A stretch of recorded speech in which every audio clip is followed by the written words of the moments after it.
bahkan sampai akhirnya sore pun tidak ditemukan gitu, yang akhirnya mereka pun pada putus asa, pada yo kemana yo, kata dicari ke bawah juga udah, dicari di situ ya udah, tukang jenggala itu udah banyak sekali yang nyari, bahkan nggak cuma satu dua, bahkan para nelayan-nelayan kali itu juga sudah membentangkan jaring gitu ya, untuk siapa tahu ke bawah air nanti kesangkut di jaring gitu, tapi yo sampai sore tidak membuahkan hasil gitu. Akhirnya ada salah satu tetangga yang memberi saran lah ke bapak saya gitu, Pak, Mbok coba ke orang pintar. Kayaknya saya dulu pernah dengar kalau ada orang yang ngebawa air, ada orang pintar yang bisa nolong.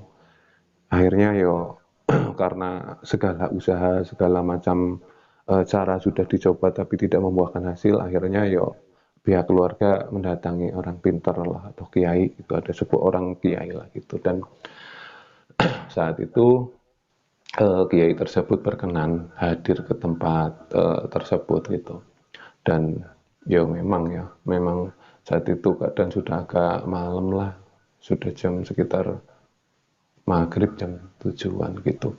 Kiai itu sempat uh, baca doa, terus dia kayak yang komat kamit apalah gitu ya, yang nggak kurang paham lah kata orang-orang, dan ternyata inisiatif ngundang orang pintar itu nggak cuman dari bapak saya juga gitu, ternyata tetangga-tetangga juga banyak gitu deh ya, ada yang ritual bakar dupa lah di sebelah sana, di sebelah sana ada yang pakai ritual apalah, dan salah satu kita fokus ke kiai tersebut ngomong, eh udah nggak usah dicari kemana-mana, anaknya masih di sini kok gitu, kiai tersebut seperti itu. Sontak semua orang kaget, loh kalau di sini ya pasti ketemu lah, yang namanya tukang jenggala itu kan udah banyak itu yang nyelam, tapi kok belum ketemu-ketemu. Terus akhirnya kiai itu sambil tersenyum, dia minta telur ayam kampung gitu, ada yang punya telur ayam kampung nggak gitu. Terus akhirnya tetangga bawa telur ayam kampung dan ngasih ke kiai tersebut, dengan spidol telur itu dikasih tulisan Arab lah, raja lah gitu, diraja. Terus telurnya diraja, terus kiai itu ngomong, ini saya masukkan ke air, saya lempar ke air, nanti tolong kalau telur ini berhenti, yo selami di situlah, insya Allah anaknya di situ.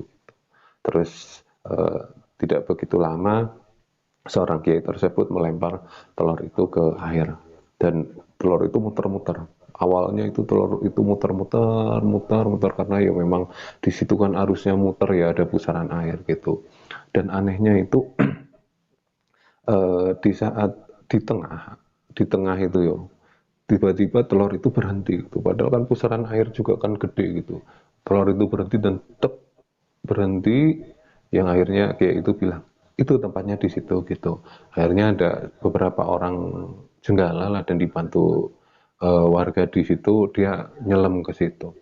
Dan setelah nggak beberapa lama lah gitu, beberapa lama ada salah satu tukang jenggala tersebut yang keluar sambil membawa eh, tubuh Desi gitu dari dalam itu gitu. Sontak semua orang yo geger lah, kaget gitu.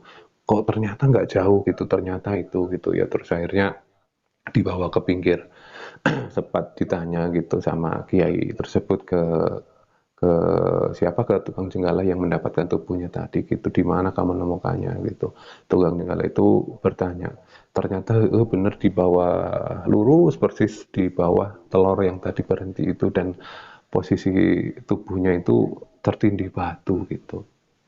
Dan hal yang paling aneh dari tubuh Desi tersebut adalah perutnya itu kempes gitu ya. Kan biasanya orang orang kalau tenggelam di dalam air itu biasanya kan minum air, jadi perutnya banyak air. Tapi anehnya pada saat itu tubuh dia ditemukan dalam keadaan yang kayak yang orang tidur gitu ya. Dia perutnya tetap biasa gitu, terus tidak ada ekspresi ketakutan sedikit pun di wajahnya, wajahnya seperti yang tersenyum gitu. Singkat cerita, kembali ke keadaan di rumah, ibu saya yo pingsan, yang tadinya pingsan begitu bangun, begitu memastikan ternyata Desi belum ketemu, pingsan lagi. Dan akhirnya setelah dikabari bahwa Desi itu udah ketemu, ibu saya langsung sambil nangis gitu ya, kayak histeris gitu, dia ngomong pokoknya saya harus pindah dari tempat ini gitu, pokoknya saya nggak mau lagi tinggal di sini, pokoknya saat ini juga, detik ini saya harus pindah dari tempat ini gitu. Nah, karena keadaan yang panik, toh Desi juga baru ditemukan gitu saat itu, bapak saya bingung, ya udah ya udah ya udah, yuk kita pindah gitu. Tapi pada saat itu bapak berpikir, ya mau pindah kemana gitu kan, ya malam-malam gitu, sedangkan Desi aja kan belum diurus gitu ya. Terus singkat ceritanya ya udahlah, karena ibu saya tetap nggak mau aja tinggal di situ, akhirnya singkat cerita dia itu nginep lah di salah satu tetangganya gitu.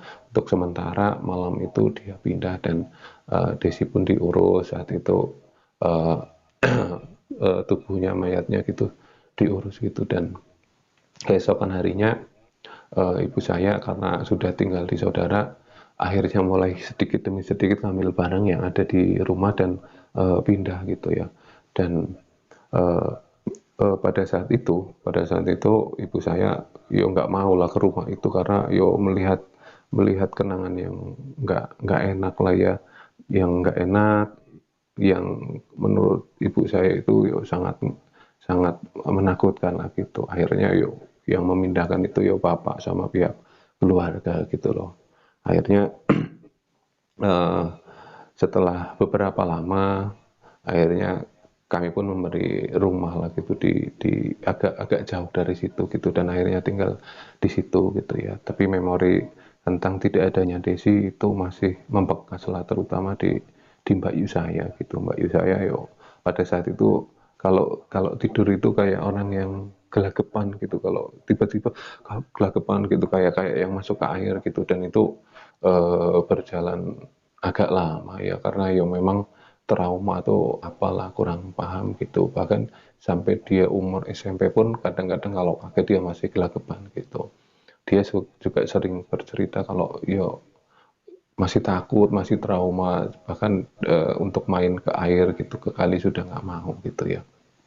Dan akhirnya yo lambat laun akhirnya keluarga kami pun mulai bisa melupakan kejadian tersebut lah. Ya mungkin cerita itu saya ceritakan, saya tidak punya maksud apa-apa, saya cuman berbagi saja lah, berbagi kepada eh, sahabat-sahabat semua yang menonton channel YouTube saya ini. Yo intinya kalau menurut saya sih, yang namanya orang meninggal, nyawa seseorang itu kan ya urusannya Allah gitu. Terlepas dari tadi ada ancaman yang katanya kalau nggak pindah-pindah akan dibawa ke selatan atau ke kidul, itu yo yo walahu alam lah ya. Kita kembalikan semuanya ke Allah. Mungkin yo sudah takdirnya bulik saya Desi itu ninggalnya dengan cara seperti itu. Tapi kalau menurut saya segala sesuatu, jodoh, rizki, pati atau mati itu saya yakin sudah diatur sama yang di atas. Mungkin yuk jalannya saja yang seperti itu, tapi dengan jalan seperti itu, yuk mungkin itu menimbulkan sebuah trauma lah buat keluarga kami ya, yang menurut saya yo, saya sering sekali diceritain ibu, kalau ibu cerita yo masih sering nangis gitu ya. Tapi ya saya selalu, mak, bu, kalau yang namanya takdir itu kan milik Allah gitu, ya sudahlah, diikhlaskan saja. Iya sih saya ikhlas, tapi yo harusnya jangan kayak gitu, harusnya jalannya jangan kayak gitu gitu ya.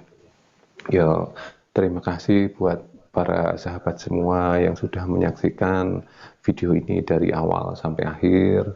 Mungkin itulah yang bisa saya sampaikan. Cerita ini merupakan cerita keluarga saya yang sebenarnya sudah puluhan tahun lah saya pendam gitu, dan saat ini saya ceritakan ya untuk berbagi saja bahwa yang namanya alam gaib itu ada, bahkan di bawah air pun ada gitu. Kita wajib mempercayai itu. Perkara mati atau tidak seseorang terus dibawa atau enggaknya ya terserah ke sahabat semua menyikapi cerita ini gitu ya. Kalau menurut saya sih yo percaya saja bahwa takdir itu Allah yang mengatur. Terima kasih atas waktunya. Saya akhiri, wabillahi taufiq wal hidayah. Wassalamualaikum warahmatullahi wabarakatuh. Rahayu, rahayu, rahayu.